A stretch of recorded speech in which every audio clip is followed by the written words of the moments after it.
No, they aren't.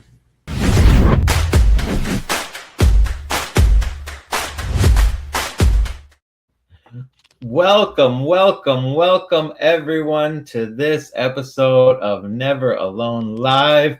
I am Johnny and joined as always by Krista, the sober Barbie. And today, we are honored to have our good friend Katie Graham, aka Katie Bug, aka Katie the Sober Alias. And I'm sure there's a lot of AKAs in her rap sheet, but we won't even bring them up. Please don't. Today we are honored to have her because our Katie is our dear friend, and Katie has 2 years sober today. Let's get it up. Oh, Dude, I'm so proud of you, man. Krista, what do you think of Katie in her 2 years?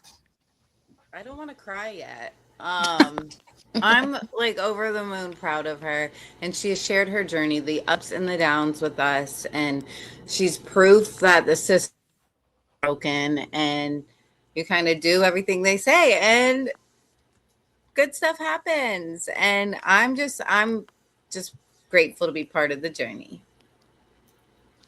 Me too, me too. So let's talk about how we met for a second. A little over a year ago, Krista says, "Hey Johnny, let's go on TikTok and read the daily reflections." And so I was like, "All right, we're gonna go spend 10 minutes." And this was with Brian as well. And we get in there, and Krista didn't know how to work the boxes. So it was like, okay, let's bring some people up. And Katie had joined us, and you were the first person to come in the boxes with us. And I remember celebrating your 1 year anniversary, and now here we are celebrating the second anniversary. Katie, how do you feel having 2 years sober? it's wild, honestly. Like this is not the first time I've gotten clean. Like I was clean for about 4 years prior to losing custody of my son. But like I'm telling you, like it's amazing. It's a beautiful thing. And now that I've gotten older, because I'm older than you, Johnny. So it's one of those things that like I can enjoy a laugh, like a genuine smile, a genuine laugh now, and enjoy moments and be able to grow. And like you guys have taught me like so much in this past like year, like between you guys and NA and treatment court and all the things, like my journey is like wild. Like it's genuinely wild. So we're very lucky. We not on, so we met on social media, right? And then we actually set up Charleston, and we did Freedom Fest. And Katie came to Charleston. We got to hang out twice, and on two different occasions. So it's like we made virtual a reality, and it was so cool when we met because we hang out every day, right? So like we meet in person, and it's just like, hey, how's it going? And it was just like, we it wasn't like the first time meeting. There was no nervousness or awkwardness. It was just kind of love. It was awesome.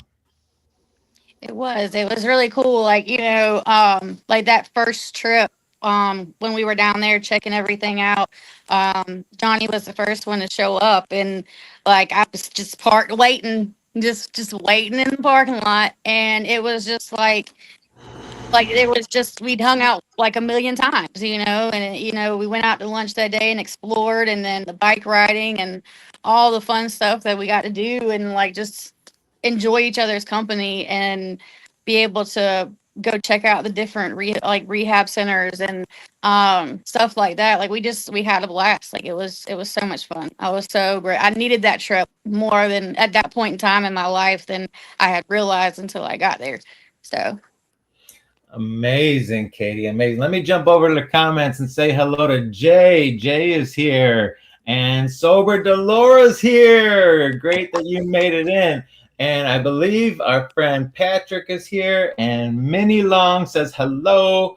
And And there's a lot of people that are celebrating 2 years as well. Yes, Jay is almost at 2 years, and BJ is I'm 1 year sober, and then Tristan celebrated 2 years in recovery as well. We're having a celebration today. Let us know your sober dates. We're going to call everybody out today. Um, and so Katie, let's get into what got you here.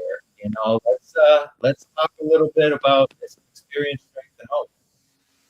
Um, so growing up, like I had like the perfect childhood, the big house, the big nice family, the spoiling, everything that I ever wanted, I could have. But a lot of things happened whenever my parents got divorced. There was a lot of trauma, a lot of abuse that I witnessed, a lot of pain. And like I said this morning, hearing some of that pain in those words from like my father, what it felt like that's all I ever deserved in my life was to be treated that way. And I started using when I was 13. Well, I'll never forget it. I was with my older brother at the house, and we used to have parties every other weekend at my dad's, and we're drinking, smoking some weed, all the things. And my brother gave me my first hit of weed, and it was kind of on like from there. And I did really well with not going out severely until I lost custody of my first son from failing for marijuana. Um, I was dating the dope man's son, so I ended up drinking more and ended up using. And once I picked up harder things, I was just stuck. I was lost. I felt like um, everything was hopeless for me. And then, I got to see my son as literally like foster parent status. They every other week, maybe for an hour, at their discretion, whether they allow me to or not. When I met Hunter's dad, he kind of gave me an ultimatum. He was like, "It's either me and your family, or it's this life." And I said, "Okay, well, I'll get clean." So I ended up getting pregnant with Hunter, and as soon as my belly started showing, they stopped my visits with my other son. They said they didn't want him to know he had a brother. They didn't want him to know anything about him. And it kind of it hurt a lot. They blocked my entire family out of his life, out of my life. And so I started smoking weed again, not thinking anything of it. Wasn't doing it around my son, so I thought it was okay. After I left his father, I moved back to Greenville. Was still smoking weed, and the guy I was dating apparently at the time was smoking weed around Hunter, and his father got remarried, and the girl decided that she wanted my son and to take him from me. So he was never around for about 2.5, 3 years, and then all of a sudden wanted to pop back into his life and take him from where he was comfortable. And for me failing that test, again for marijuana, I lost custody of him immediately because I knew what DSS would do. I immediately, without their consent or anything, went straight to a treatment program out of Spartanburg and um, started everything. And then I got a phone call about a week and a half later that DSS was not going to grant me a treatment program because of my previous case with my son, that I was pretty much shit out of luck. And so at that point, it took me about 4 months before I was back using harder drugs, and completely just like my son's father would let me see him for 15 minutes. I'd stay up all night working and then drive an hour and a half to go see him for 15 minutes. I got two of those visits and then it was stopped. Um, After that, I just fell all the way off. I started doing a lot of gang affiliation things. started using harder. I ended up moving to Myrtle Beach and on some gang related things. Uh, Started trafficking drugs, started using harder, making very poor decisions. I was one of the ladies of the night when I couldn't make money from selling. I made a lot of poor choices, and it was because I was so lost and I didn't have anything or didn't feel worthy, because I never really felt like I was a worthy soul after hearing all the things I did as a younger child. Like I was just this and that, and every ugly word you could think of, I was called by somebody close to me, or I was abused by somebody close to me. So I got in some more trouble and I ended up getting arrested uh, almost 4 years ago for trafficking about three different substances. And then I decided that I was just going to ignore it. I showed up to a couple of roll calls and then just thought it would go away because I wasn't hearing anything else. And um, But before all that, I got a phone call. I tried to clean up my life a little bit. My mom called right before Christmas, and I won't ever forget it. She laid down these rules. She was like, and I didn't know why at the time. I was high whenever she called, and I was like, "What are you talking about?" Like she was saying, you can't say anything crazy. You need to be by yourself. You don't need to. Um, Tell anybody, all these things. And I just could not figure out what she was talking about. And then she said, hold on. She said, will you go outside? And I went outside because I had people over. And then when she turned the camera back on, it was my son at almost 5 or 6 years old, I think. And it just blew my mind. I wasn't prepared for that, at all. And I just broke down. And I said, I'm going to try to do the right thing. Um, I never got sober for my kids. I never got sober for anybody. I just still tried to fill a void because I wasn't able to see him. I could hear his voice, but I couldn't see him. And it was very rare that I got to hear his voice. But, you know, like I said, I ignored court. I ended up getting married in the middle of my addiction. And a month after I got married, got locked up for some failure to appears. I had three failure to appears for those charges. And it was really, really hard on not only myself, but my relationship. Uh, I was there for 4.5 months. So my honeymoon was literally spent in J. Reuben Long Detention Center. And, I got sober right before I went to jail. I went to jail in August and I got clean July 22nd because I got to a point where I was just angry. I was mad. I became an IV user, so I was just mad that I couldn't get high and I could watch everybody else get high and I would just cry and cry and cry. And I said, I've had enough. I didn't want anymore. And um I isolated really bad. I got in a lot of fights with my husband at the time. Um, so bad that my landlord is actually who called the police after us finding out that I had the warrants, and they picked me up at my old best friend's house. But that's what saved me. Honestly, that's what saved my life. I joined a program in jail because I was sitting there not knowing what my sentence was going to be.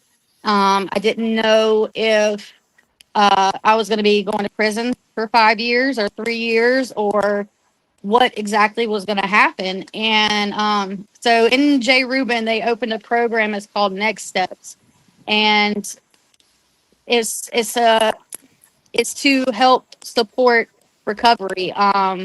A peer support based program where they help you with therapy. They help you learn different skills and coping. Um, and they taught me a lot about anger. They taught me a lot about hope. Um, and from there, that's where I just opened my eyes and I said, you know what? this is no life for me. I don't want this life anymore. I want what these people have. I want that freedom that these people have. So Katie, that third, interrupt you for a second because sure. I want to, because you talk a lot about, I mean, with the past, right? We've got to focus on the past for a minute. And I want to jump over to the comments because Mike from Sober Hats is here and saying, hey, Katie. And then Jessica, Dinosaur Jessica's here. Nicole is here. Brandy, Dandy, Brandy is here. And all the love right now. And I just wanted to make sure that you knew about it. I love them. Our friend Chuck is here. Krista, I don't know if you saw Chuck's in here. Well, he was. And then Don Molen, 3 years on August 25th for me, one day at a time. Nicole asked a question. And I don't want to ignore this question. It is Poppy is here. Poppy.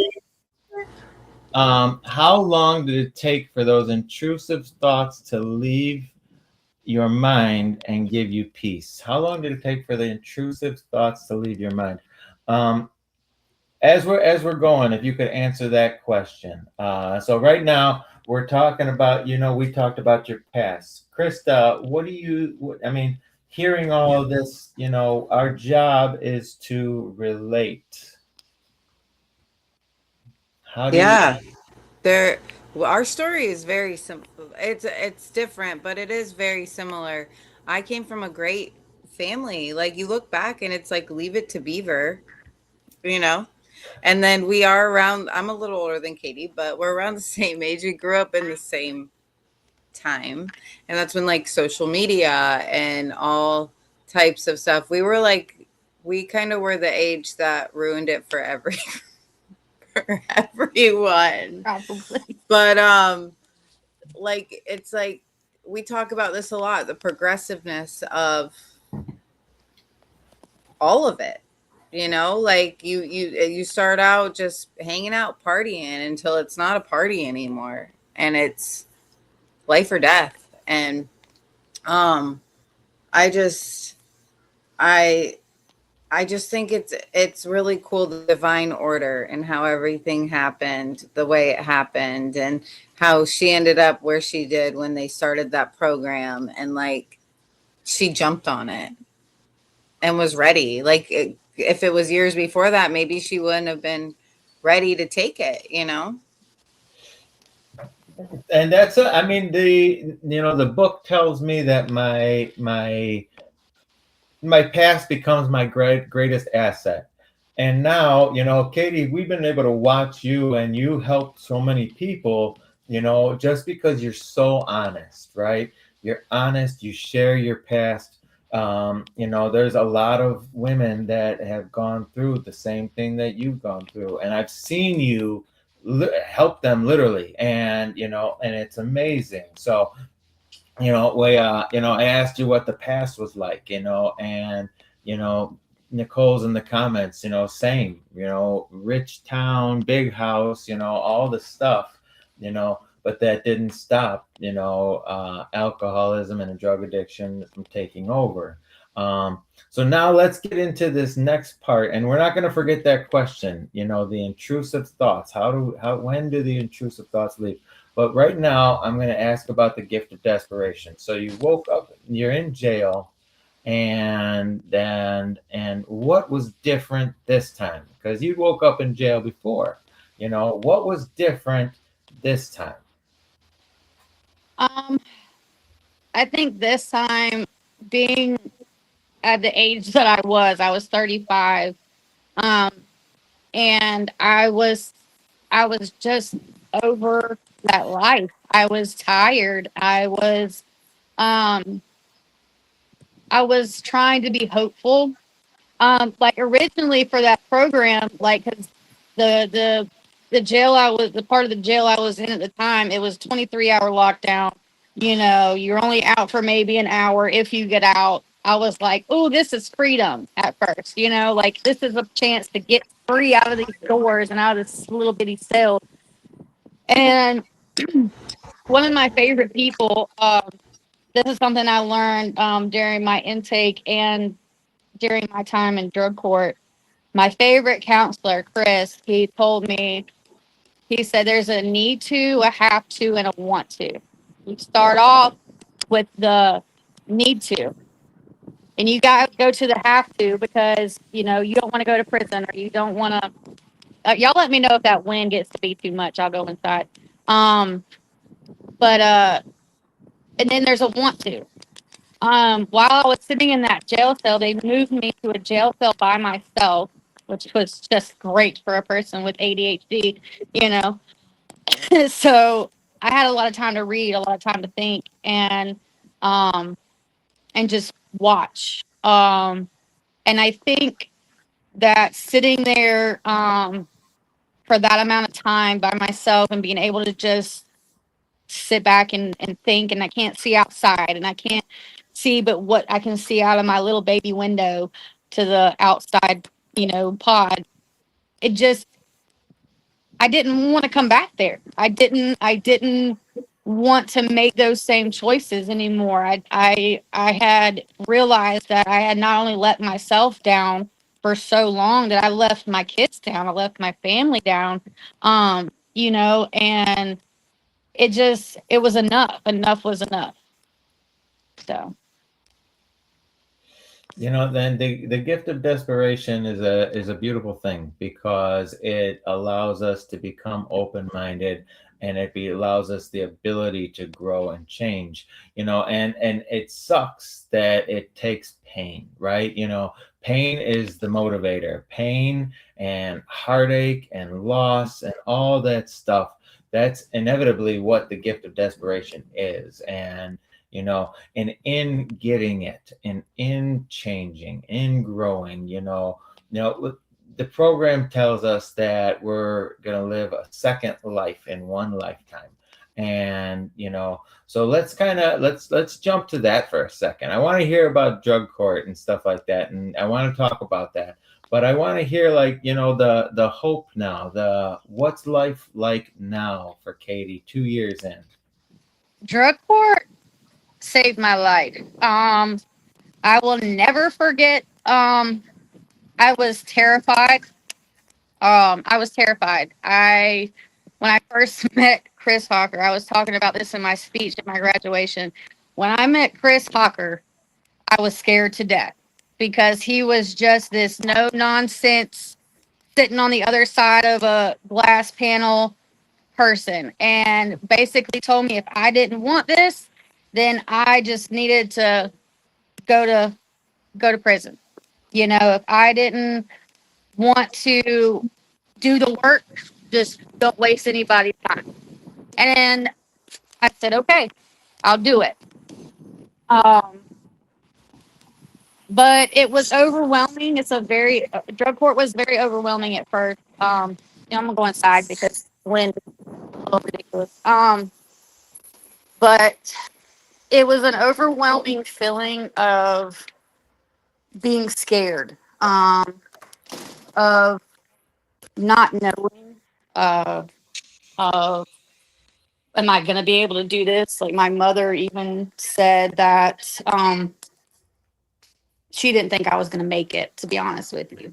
And that was kind of hurtful in a way for me to hear because I didn't think that. I was like, well, there's somebody that doesn't trust me that's supposed to be part of my support system. And um, so drug court, it gave me accountability. It gave me more honesty, being honest with myself and with others. Um, it broke me. That's for sure. It definitely broke me, but in a good way. It broke me in a way that, like, I learned um, so much more about myself. Like one of my favorite classes, and I call it the runaway line because everybody has to go to stand in the hallways to have their drug test done. And I came out of the bathroom and counselor said, okay, well, you're going to be in this room. I need you to go there now. And I was like, oh God, what did I do? But it ended up being an MRT, a moral recognition therapy class that dug into our childhood and took us way back to where everything first started, taught us not to blame anybody but ourselves for what our choices are. Um, and it really opened my eyes to where everything started, and that I had to hold myself like truly accountable, and let things go and forgive. And like it was almost like it was like step work, but about 4 or 5 more steps involved. um, but it also taught us gratitude of being what we could be grateful for now that we may have lost then, but we can grow now from. It also taught me, you know, what real life is about. It was really aggravating. I'm not gonna lie. To drive 45 minutes every other day to to Conway and have to pee in a cup, but it was also a new family. Like I made so many amazing friends, and I learned so much. Like Chris was one of my biggest aggravators, but my biggest pusher as well. Um, especially when it came down to my marriage and what the things that were going on in my marriage at the time. He helped me get into Oxford. He helped me realize that if I stayed where I was in that life, in that house, that I was going to either go back out or end up failing out of drug court. But as I walked across that stage back in May, like almost it was like happy tears, but sad tears. Because like I look back like at the last that podcast I did with oh god, what's his name? Anthony Owens. And I was looking at that video the other day, and I'm like, I showed up in a courthouse with a neck brace on with matted bloody hair after being in a hospital for 8 hours getting my head stapled from all the craziness, and like how much growth that I've made, being able to speak, like wanting to speak, wanted and asked to speak at local events. And I mean, it pushed me to go get my peer support license, and it pushed me to be better in Oxford as a chapter officer, and being able to help other women that are early in recovery. Like my best friend, she had about 3 months clean, and I got to watch that. I got to watch her, and she's now almost 8 months clean. So, um, it's just it shows you more compassion. Like it forced me to have to, as a court mandate, to go to meetings and things, but those people became family, and it became something that I wanted to do, not something I had to do. um like I go back down this weekend on Saturday, and celebrate with that family, and I'm so excited because I miss them. But um you know it teaches you so much about life that as an addict you kind of forget, because the drugs and the alcohol become so dependent on you that you're not thinking about bills or family or everyday life. Like it forces you to have those things. It forces you to have a job. It forces you to be honest. It forces you to learn how to be responsible with your stuff, like because we have to pay fees every week, and if you don't, you get in trouble. um I won't ever forget being late for 5 minutes, late for court.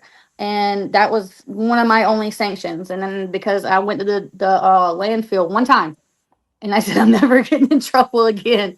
Because it was terrible. But um, no, I am forever grateful for them. And so, yeah. Ray says, "Congratulations, Katie." And Nicole says, "You did everything you needed to do, and you succeeded.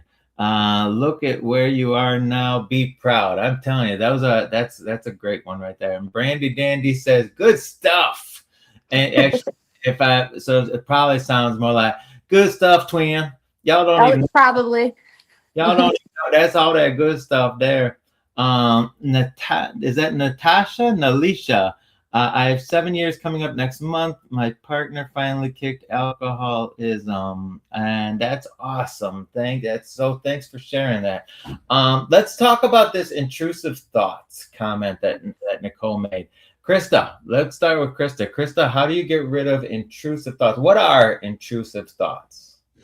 Um, it's like thoughts that you can't control. Maybe trauma that like creeps up, like bad stuff, maybe stuff that you've done and you regret, or things that were done to you. I've done a lot of inner healing work in the last 2 years. I will, by the grace of God, have 11 years August 6th. Just celebrated 4,000 days. But I've worked a program my whole recovery, but it wasn't until recently that I've really put God front and center, and I've done a faith-based 12-step program, and I've done some serious inner healing.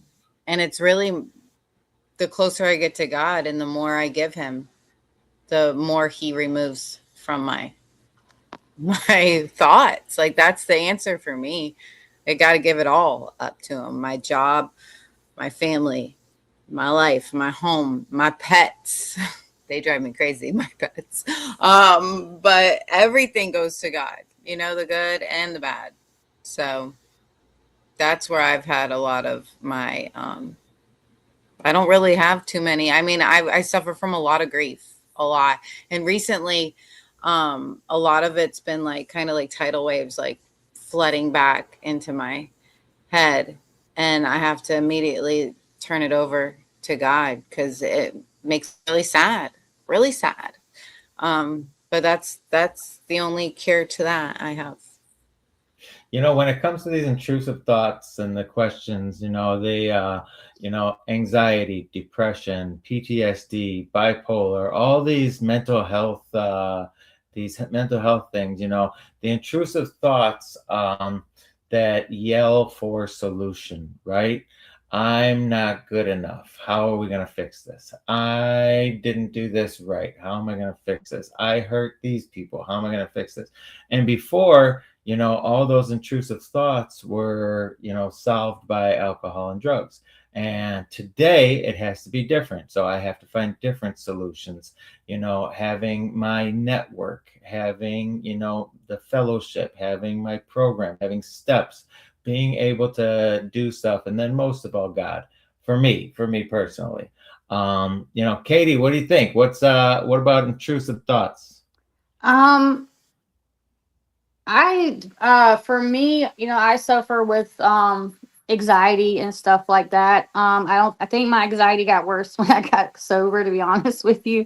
But now, like, I think back, so now that me and my husband have, reunited and things like that. I still have those fears of the past, of what had happened and if it's going to happen again. Like, I've had a lot of those in the last couple of weeks, just because that fear, like, a lot of my intrusive thoughts are fear based. And it just, my anxiety starts going crazy.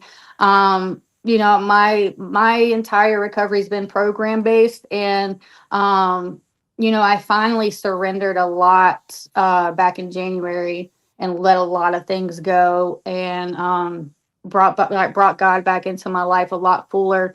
Um, and I've had a lot of luck with network, as far as, the TikTok recovery crew, and my NA family, my Oxford family for sure. Oxford has really helped me through a lot of those intrusive thoughts, because you have more, like, I was one of the people who came into Oxford with a lot more time. So I was able to be there for those who were just coming in with a lot less time than I have, or were in houses with less time than me. But I have to find things to be grateful for. Like the little things. Like, I don't look for massive things to happen. I take everything one day at a time. Like yesterday, see me out there in the water in my chair, just relaxing, because, like, those little things, like, it helps. being able to take a step back and breathe. And I pray in the morning when I get up, I pray at night when I go to bed. And that wasn't part of my recovery for a long time, because I felt for so long that God just had it out for me. Like I was just not worthy of that. And I finally surrendered that, and that was huge for me. And once I did, and I let so much go, my anxiety is not as bad as it used to be, we'll put it that way.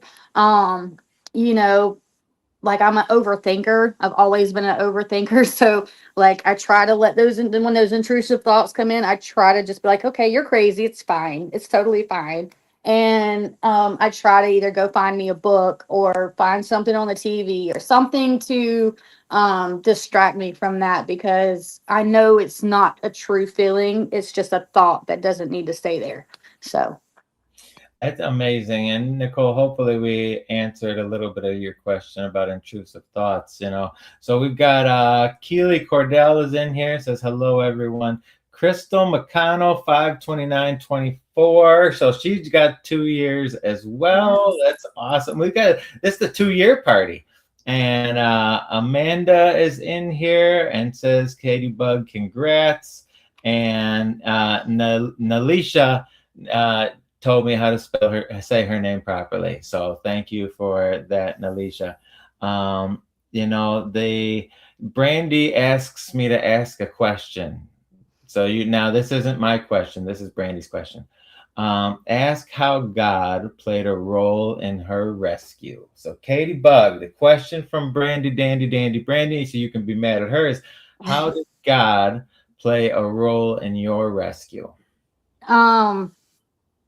Honestly, Brandy was a big part of my finding God. I'm not gonna lie about that. She prayed harder for me than I probably had anybody ever pray for me in my life. Um, but I feel like the day that I decided, it was probably back in November, that I just had to let go, was whenever I got tired of seeing that I couldn't control things. I couldn't control what was going on around me, in my marriage and my home. And it was time to surrender it all. And that included myself. Um, and I just dropped down. I think Brandy had prayed for me like a couple of days before this, and I was just in tears. You know, and I felt something that day, and I said, you know what? As long as I harbor onto it, it's like harboring demons and feelings. And it was more resentment than I needed to hold on to. Like the devil was trying to pull me down with, that situation that I was in. And I said, I can't do this. I've come way too far. Um, it's not worth it. I have, made it this far, and I can't turn back. And so I literally just dropped to my knees that day, and I just prayed. And I think that's what started giving me my strength to set those healthy boundaries and walk away from a situation as much as it hurt. And then as soon as I started my peer support, I prayed about that. I prayed about this whole Oxford thing, because I wasn't approved for the first Oxford house, and I was like, I need this. I need this group of women, for my own self, because that way I know I'm not alone in the suffering and needing somebody to be there. And I'm grateful for those women, because they definitely helped me through a lot of this stuff. So, but yeah, that back in November, really, when I dropped to my knees after Brandy said that strong prayer, um, that's when I really started believing. So, it's so Brandy and put in the comments, Josh is a miracle. And Josh is your husband, and Josh has struggled, but is now on the other side. And, I think that this was nothing happens in God's world by mistake, right? You met Krista, who went through that same struggle. And, I know how you guys have bonded about it. Krista, when you met Katie and found out about her struggles with her husband, how did that make you feel? All right, I'm gonna cry now. Yes. Um, I saw myself. I saw myself because you want to. You're doing the best you can. You're making it out, and then you almost want to like you want to shake it into them. Why can't you get it? You know, and they see you doing the damn thing. You know, but it was literally like my story, and like enough, like you just said, nothing happens by mistake. And the most beautiful part about this whole thing is Josh went to the treatment center I went to, and I knew for a fact it was gonna work because it worked for me. But I knew he was in good hands, and like you can't make that up. Like, and they shared their journey with us. Like he'd pop in our meetings and give us updates, and like it was just it's a whole new creation, a new person, and um it's not going to be like just because someone gets sober it's not easy. It's not. There's still a fight to fight, you Yeah. know, and there's a lot of trauma that played a role in that. So you're still kind of, I mean, 20 months later, I'm still trying to work through a lot of stuff that I went through. But it's proof, more proof God's real, you know, and he was behind, he's the ticket out. He's it. Yeah. He's the ticket to life. But Yeah. And it's that's, just so nothing happens by mistake.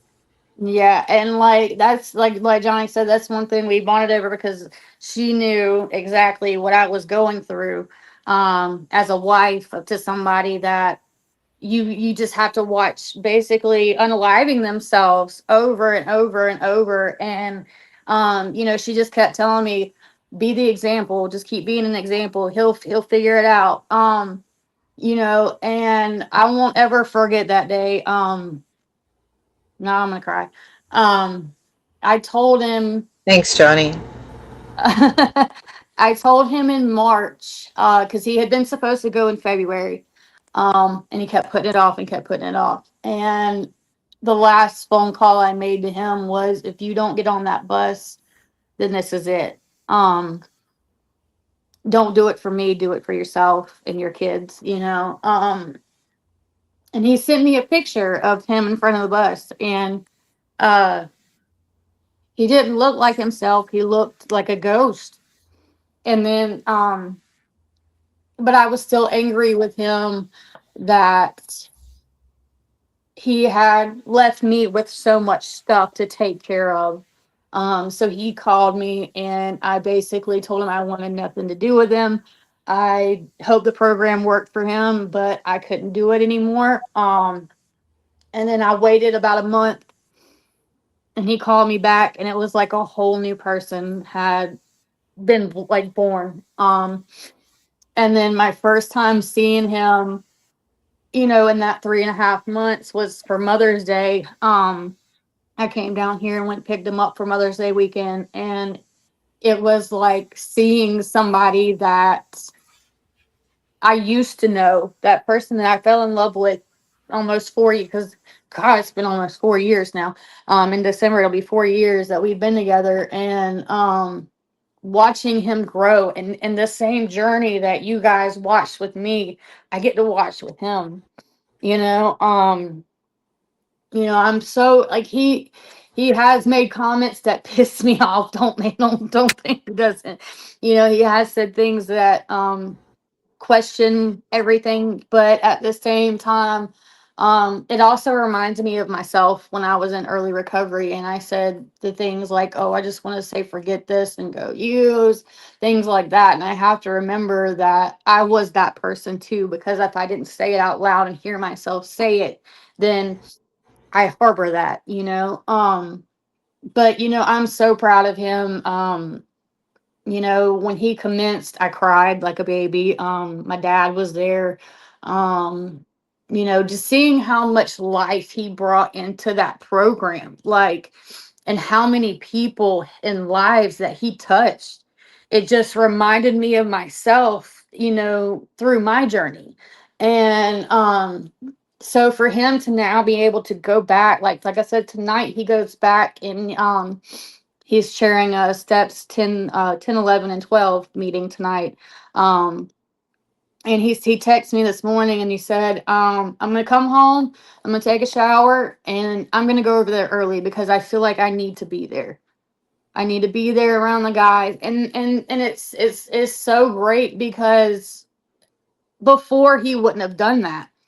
He would have just thrown it out the window and said, "Okay, I did my time. I'm done." And here he is wanting to put that work back in and wanting to be there for people and seeing that that program, those meetings that I was so gung ho on, actually mean something and help. Because it was like pulling teeth to get him to try to go to a meeting with me, but now it's like, "Ooh, we're going to commencement," or "Ooh, I'm going to go chair a meeting." So I'm very grateful for that. I'm very grateful for Brian Reddy and all the guys at I met Brian Reddy the other day, on last Friday that we went, and Liam and all of them. They're just Trevin. All of them are so great, and they caught hell with Josh because Josh is a handful. Yeah, he sure but is. but I'm grateful because as many times as they probably could have thrown him out, they kept him, and he persevered through, and he's doing really good. So I'm very proud of him. You know Shout what? out to the Oaks in Greenwood, South Carolina. Watching you two come together with a special bond, right? Is a beautiful thing. And so when Krista and I went to Akron a few last month, it's for Bill and Bob. It's where they met and started the program. But it was wild because me and Krista are there and we're both in recovery, and it's like she related to Anne, who was Bob's wife, so well, and just took that on, and it was just, and seeing you do the same thing now, and when it comes to working with others, it doesn't matter if they're a family member or a friend or a stranger. Working with others is working with others. And there's a line in the book that I'm going to read, and it speaks so much to all of this, and the relationship we have with you, Katie, and now the relationship that we have with Josh and what you're seeing with Josh. But it's the line is this, and life will take on new meaning. To watch people recover, to see them help others, to watch loneliness vanish, to see a fellowship grow about you, to have a host of friends.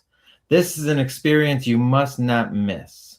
We know you will not want to miss it. Frequent contact with newcomers and with each other is the bright spot of our lives. You know, and here we are, right? And we've got this beautiful fellowship growing around us, and all of the TikTok friends coming in here and showing all the love, and all the relationships that we've built since starting all this. It's just amazing, and watching you grow and watching things change for you over this last year has been so cool.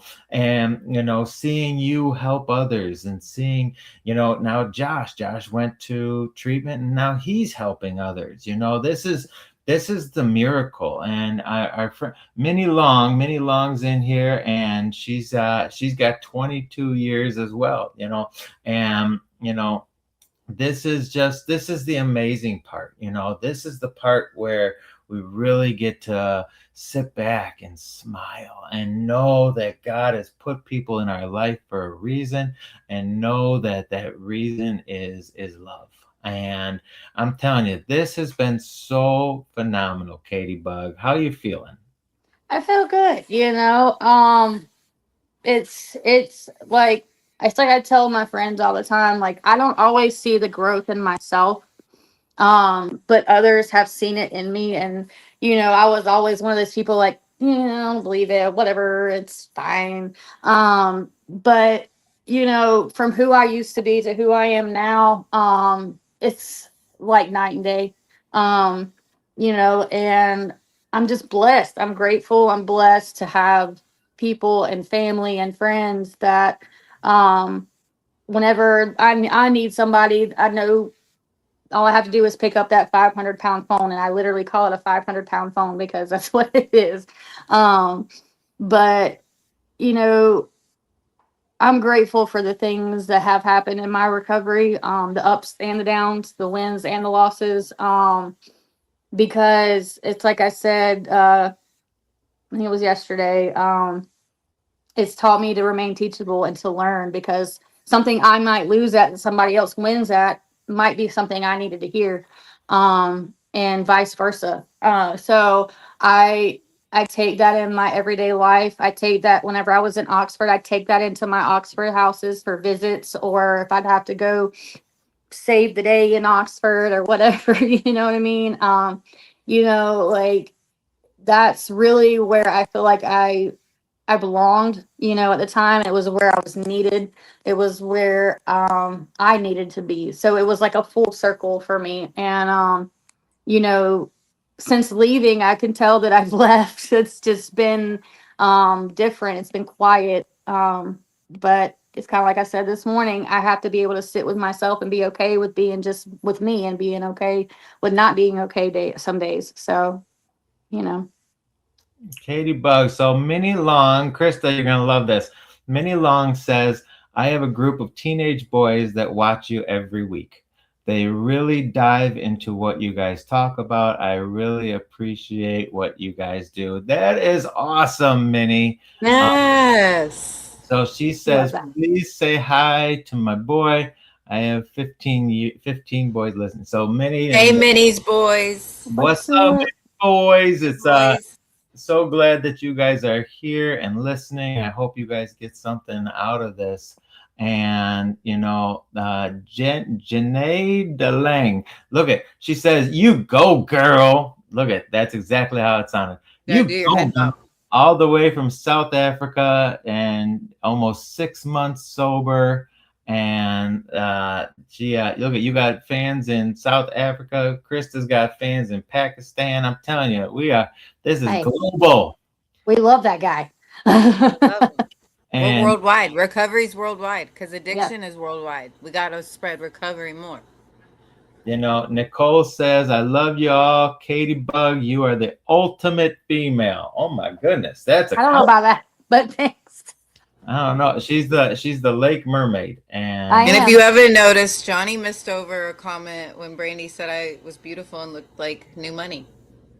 what? Ooh, Yeah. I And think he did that on purpose. It where was that? I didn't see that. was up there. That was up there. He skipped that one. All right, I'm gonna read Brandy's Harris comment. I've got it right here. Sober Barbara, my bestie. Look how beautiful she is. She's shining like new money. And thank you, twin. Thank you for your comments. Thank you everybody for listening today. Krista, you got any closing comments? I'm just grateful Katie came on here on her 2 years, and what hope you give. You inspire me every day when I get to talk to you. And I'm grateful I've got to meet you in person. And I'm grateful you liked us enough to help us start off this TikTok thing we do every morning, because it's more than just an app. I mean, we see so many miracles. Like, it brings tears to my eyes. And I wish, like, we should write a book on all these stories, because, like, people won't believe it. How much hope, a little bit of hope can go such a long way. And you keep shining. And I'm just so proud of you. Thank you. This has been so tremendous. I'm so glad you came here, Katie. 2 years sober, and so we'll see you again in a year. So everybody mark their Here. calendars We'll here. see you every day. You'll But see me in the morning. It's fine. And everybody should come see us on TikTok in the morning, 10 a.m. Eastern, Monday through Yes. Friday. And like that's one of the biggest things. I think I was so, when I found y'all doing your daily reflections, like I remember I was so broken.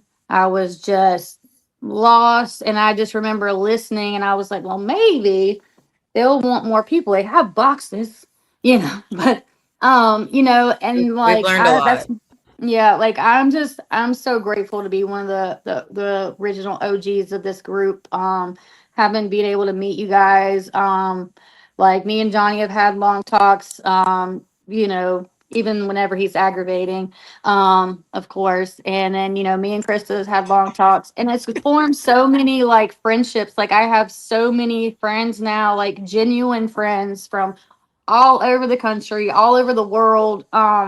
You know, just from this little app, you know, and you guys are truly making a difference, you know, um, if it wasn't for you guys and me finding you that day, I probably don't know where I'd be, you know, and I'm just grateful and Same. blessed, you know, Same. Yeah. yeah, like I'm forever blessed to have you guys as not only my friends, but I consider y'all my family. So Absolutely. Well, Katie Bug, thank you so much for coming on here and sharing with us. Thank you all for tuning in. The 15 boys are jumping up and down and going crazy, so that's awesome. And let's see, Ricky just jumped in, and Johnny wants to see my demise. Nicole, Nicole. one of these days it'll be awesome. But thank you all so much. We love all of you, and we'll see you again next week, or come to TikTok. You'll see us tomorrow. God Yay. loves you, so do we. And with that, see ya.